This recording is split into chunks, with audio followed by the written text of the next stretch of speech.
नमस्कार साथियों, जैसे कि आपको पता है हम परसेंटेज को पूरा करने के बाद लाभ हानि के क्वेश्चन में आए हुए थे, जिसमें हम टाइप 1 और टाइप 2 के क्वेश्चन को कवर किए थे। ठीक है, आगे हम लोग लाभ हानि के ही टाइप 3 के क्वेश्चन को आगे देखते हैं। ठीक है, पहला क्वेश्चन देखिएगा। इस तरीके का क्वेश्चन लाभ हानि के फेमस क्वेश्चन है। ठीक है, बार बार ये पूछे जाते हैं। टाइप 3 का पहला क्वेश्चन है, 15 वस्तुओं का क्रय मूल्य 12 वस्तुओं के विक्रय मूल्य के बराबर है, तो लाभ प्रतिशत ज्ञात करें। देखो, क्रय मूल्य को हम लोग सीपी भी बोलते हैं, कॉस्ट प्राइस, और 12 वस्तुओं के विक्रय मूल्य को बोलते हैं सेलिंग प्राइस। ठीक है, जो क्रय क्रय मूल्य जब भी आएगा मैं उसको शॉर्ट फॉर्म सीपी के नाम से जानूंगा। ठीक है, सीपी के नाम से लिखेंगे और विक्रय मूल्य को एसपी के नाम से। देखो, जैसा क्वेश्चन बोल रहे वैसे ही जमाना है। ठीक है, 15 वस्तुओं का क्रय मूल्य, 15 वस्तुओं का जो कॉस्ट प्राइस है किसके बराबर है, 12 वस्तुओं के विक्रय मूल्य के, 12 वस्तुओं के सेलिंग प्राइस के बराबर है। जैसा क्वेश्चन बोला वैसे हम लोग उसको जमा दिए। ठीक, अब सीपी और एसपी का पक्षांतर करके इसका हम लोग अनुपात निकाल लेते हैं। ठीक है, ये सीपी इतना रहने देते हैं, एसपी को इधर ले आता है, पक्षांतर करेंगे तो एसपी इधर आ जाएगा। 15 सीपी के साथ गुना में है, उस तरफ उसको पक्षांतर करेंगे तो भाग में आ जाएगा। ठीक है, 12 नीचे आ जाएगा बटे में 15। ऐसा सिंपल सा पक्षांतर करना है। और जब हम लोग पूरा कॉन्सेप्ट बनाते आए हैं कि क्रय मूल्य अपने आप में क्या रहता है, 100%। ठीक है, तो यहाँ पे सीपी अपने को पता है 12 है, और ये अपने आप में कितना परसेंट है, 100%। ठीक, ये फैक्ट अपने को पता चल गया। अब इस फैक्ट के बेस पे ये एसपी हम ज्ञात कर सकते हैं, एसपी बराबर एक्स।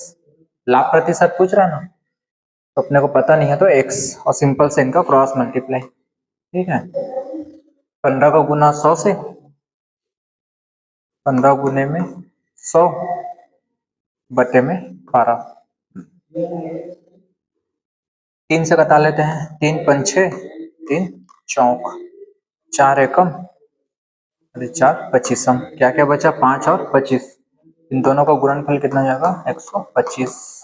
ये इसका आंसर नहीं है। 100 से कितना ज्यादा है, ये 25 ज्यादा है, तो इसका आंसर क्या हो जाएगा, 25% का लाभ। ठीक है, सिंपल सा है, 2 स्टेप में बन रहा है, सॉल्व हो रहा है।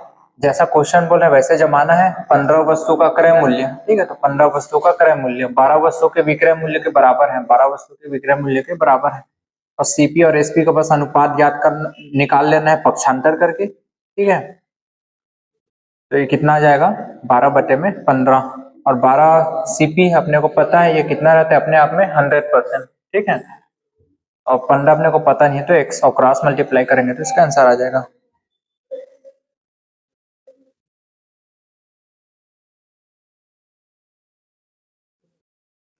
जैसा क्वेश्चन बोल रहे वैसे ही जमाना है। 12 पेंसिल का क्रय मूल्य मतलब 12 सीपी किसके बराबर है, 10 पेंसिल के विक्रय मूल्य के, 10 एसपी। ठीक, अब यहाँ पे सीपी और एसपी का अनुपात बस याद करना है। 10 यहीं पे रहने देते हैं, जो 12 इधर गुने में था उधर चले जाके क्या हो जाएगा, भाग में हो जाएगा। ठीक, सीपी कितना है, 10 है, और ये अपने को पता है कितना परसेंट आता है, हमेशा अपने आप में 100%। अपने को ये फैक्ट पता चल गया, 10 बराबर 100। ठीक है, तो एसपी 12 बराबर एक्स, 12 का गुना 100 से, बटे में क्या आ जाएगा, 10। ये 0 से 0 कैंसल, कितना जाएगा, 120। ये इसका आंसर नहीं है, इसका आंसर क्या है, 100 से कितना जाता है, 20। 20% का क्या हो रहा है इसको, लाभ। ठीक है, इस तरीके से क्वेश्चन को बनाना है। आगे क्वेश्चन नंबर तीसरा, 50 संतरे का क्रय मूल्य। ठीक, जैसा क्वेश्चन बोल रहे वैसे जमाना है। सीपी 40 वस्तु के विक्रय मूल्य के बराबर है, 40 एसपी। सीपी और एसपी का अनुपात ज्ञात करना है। अनुपात मतलब पक्षांतर करेंगे तो आ जाएगा। ठीक है, 40 अपनी जगह पे ही रहेगा, इधर जो 50 इंटू में है सीपी के साथ, उस तरफ उसको पक्षांतर करेंगे तो बट्टे में आ जाएगा। ठीक है, इसी तरह एसपी इधर गुने में था, इसको इधर पक्षांतर किया तो बटे में आ गया, नीचे में आ गया। ठीक, अब 40 सीपी है, अपने को पता है सीपी जो अपने आप में कितना परसेंट आता है, हमेशा क्रय मूल्य जो अपने आप में 100%। 40 बराबर 100 और ये 50 बराबर एक्स, अपने को पता नहीं है तो इनका सिंपल सा क्रॉस मल्टीप्लाई।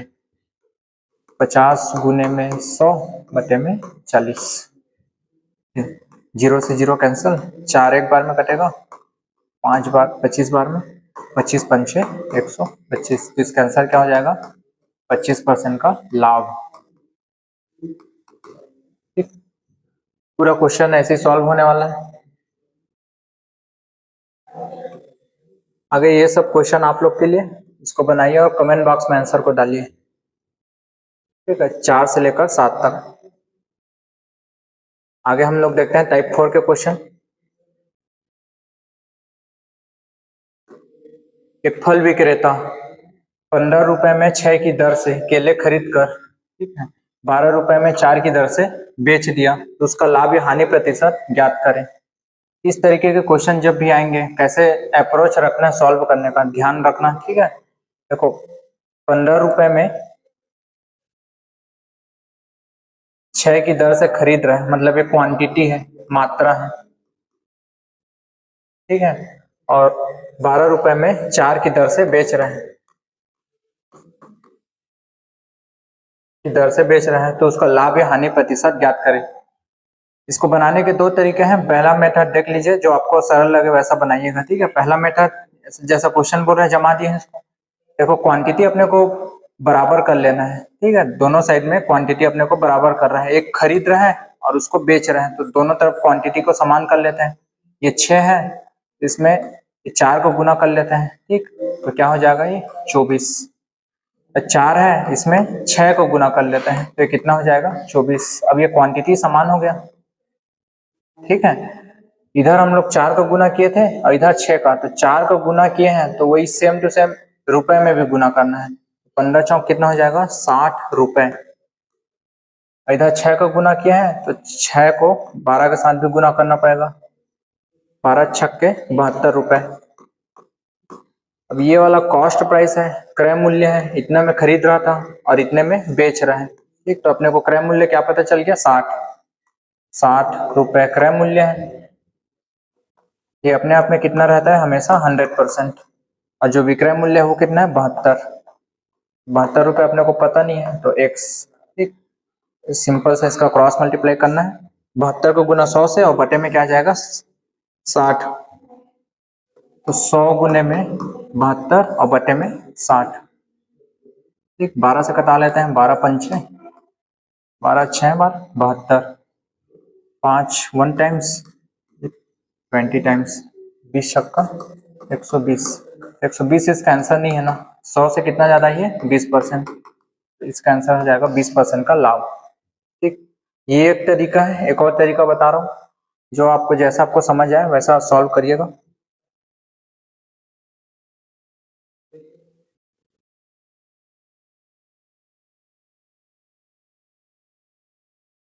ठीक है, 4 पेन का जो मूल्य है 12 रुपए है, अगर मान लेते हैं हम लोग, तो एक पेन का मूल्य कितना होगा? ठीक है, 12 रुपए में कुल क्वांटिटी 4 को भाग करेंगे, तो एक पेन का मूल्य निकल जाएगा। ठीक है, 3 रुपए। एक पेन का मूल्य निकल जाएगा ना, 3 रुपए। या तो 3 रुपए बोल सकते हैं, या क्या बोल सकते हैं? 12/4 रुपए, दोनों बोल सकते हैं। ठीक है, इसी को बस ध्यान रखिएगा। एक पेन का मूल्य निकालना है, ऊपर में क्या रहेगा? पेन का मूल्य, और नीचे में क्वांटिटी।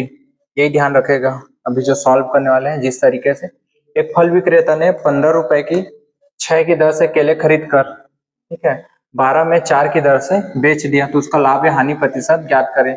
तो एक फल विक्रेता ने 15 रुपए में 6 की दर से खरीद रहे हैं।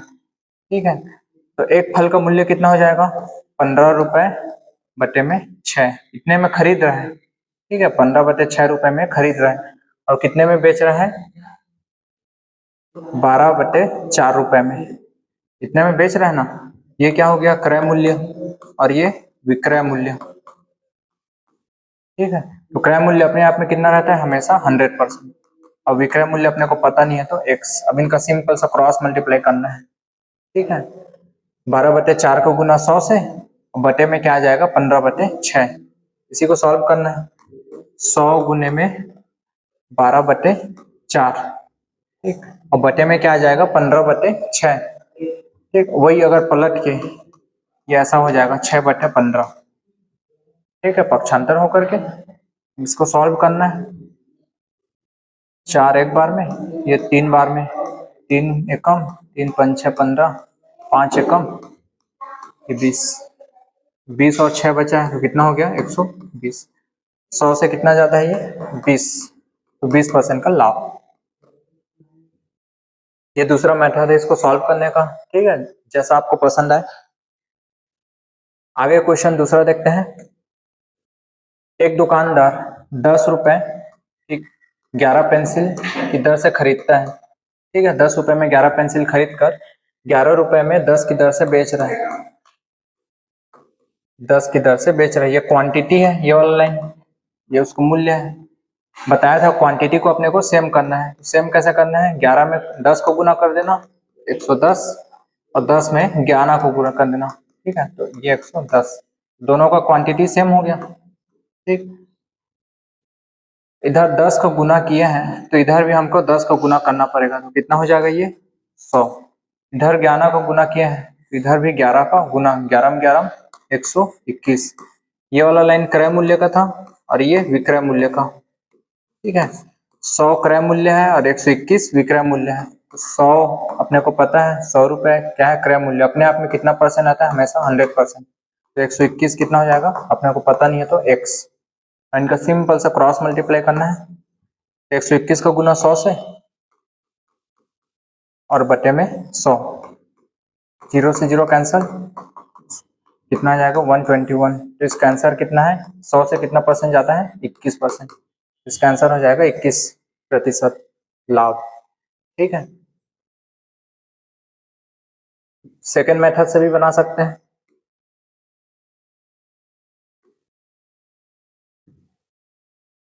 ₹10 का 11 पेंसिल खरीद रहे हैं तो एक पेंसिल का मूल्य कितना हो जाएगा 10 बटे में 11, ठीक है, इतने में खरीद रहे हैं और 11 रुपए में 10 की दर से बेच रहे हैं, ठीक है, ये क्रय कर रहे हैं और 11 रुपए में 10 की दर से बेच रहे हैं, तो ये विक्रय हो गया। क्रय मूल्य अपने आप में कितना रहता है हमेशा 100%, अरे विक्रय मूल्य अपने को पता नहीं है तो x, 11 बटे 10 का गुना 100 से और बटे में क्या जाएगा 10 बटे 11, तो 100 गुने में 11 बटे 10, और जब इसको बटे में लिखेंगे और उसको गुना करेंगे तो ये पक्षांतर होकर के 11 बटे 10 आ जाएगा, ठीक है, 0 से 0 कैंसल,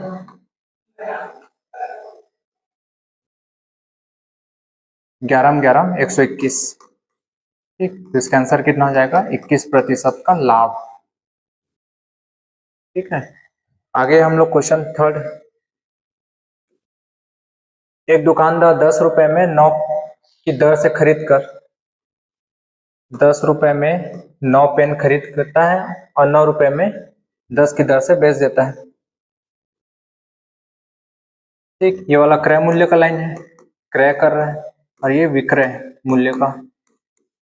क्वांटिटी को अपने को सेम करना है, तो सेम कैसे होगा, 9 में 10 को गुना कर देते हैं और 10 में 9 को गुना, तो ये कितना हो जाएगा 90, तो ये 10 में 9 को गुना, तो ये कितना हो जाएगा 90, ये क्वांटिटी सेम हो गया। अब इधर 10 का गुना किए हैं तो हम अपने को इधर भी 10 को गुना करना पड़ेगा, ठीक है, तो कितना हो जाएगा 10 दहम 100 रुपए, और इधर 9 निया 81 रुपए, ठीक है, तो 100 रुपए क्या है क्रय मूल्य है और 81 रुपए विक्रय मूल्य है। 100 रुपए अपने आप में कितना रहता है हमेशा 100%, और 81 रुपए को पूछ रहे हैं तो बराबर x, सिंपल से इनका क्रॉस मल्टीप्लाई, 81 को गुना 100 से और बटे में क्या आ जाएगा 100, 0 से 0 कैंसल, कितना जाएगा 81। अब ये इसका आंसर नहीं है, 100 से कितना कम है ये 19, तो 19% की हानि, ठीक है। इस तरीके से क्वेश्चन को सॉल्व करना है। एक दुकानदार 5 रुपए में 6 की दर से संतरा खरीद कर, ठीक है, 5 रुपए में 6 की दर से संतरा खरीदता है और 6 रुपए में 5 की दर से बेच देता है, ये वाला क्रय मूल्य का लाइन है और ये विक्रय मूल्य का, ठीक है। 5 रुपए में 6 की दर से खरीद रहा है और 6 रुपए में 5 की दर से बेच रहा है। क्वांटिटी को सेम कर लेते हैं, क्वांटिटी सेम कैसे होगा, 6 का गुना 5 से और 5 का गुना 6 से कर लेंगे तो 6 पंच 36 और इधर 5 का गुना 6 से, तो ये भी 30 सेम हो गया क्वांटिटी। अब इधर 5 से गुना किए हैं तो इधर भी गुना करना पड़ेगा, तो कितना हो जाएगा 5 पंच 25, 6 छक्का 36। ये अपना क्रय मूल्य है और ये विक्रय मूल्य। तो क्रय मूल्य अपने आप में हमेशा कितना रहता है 100%, और ये विक्रय मूल्य अपने को पता नहीं है तो x 36 का गुना 100 से और बटे में क्या आ जाएगा 25, 100 गुने में 36 बटे में 25, 25 एक बार में, ये 4 बार में, ठीक। ये कितना आ जाएगा 144%। 100 से कितना ज्यादा है तो 44% ज्यादा है, तो इसका लाभ प्रतिशत कितना हो गया 44%, ठीक है। आगे हम लोग देखते हैं, ये सब क्वेश्चन आप लोग के लिए। क्वेश्चन नंबर 5 से लेकर 11 तक इसको सॉल्व करिए और कमेंट बॉक्स में आंसर को डालिए, ठीक है।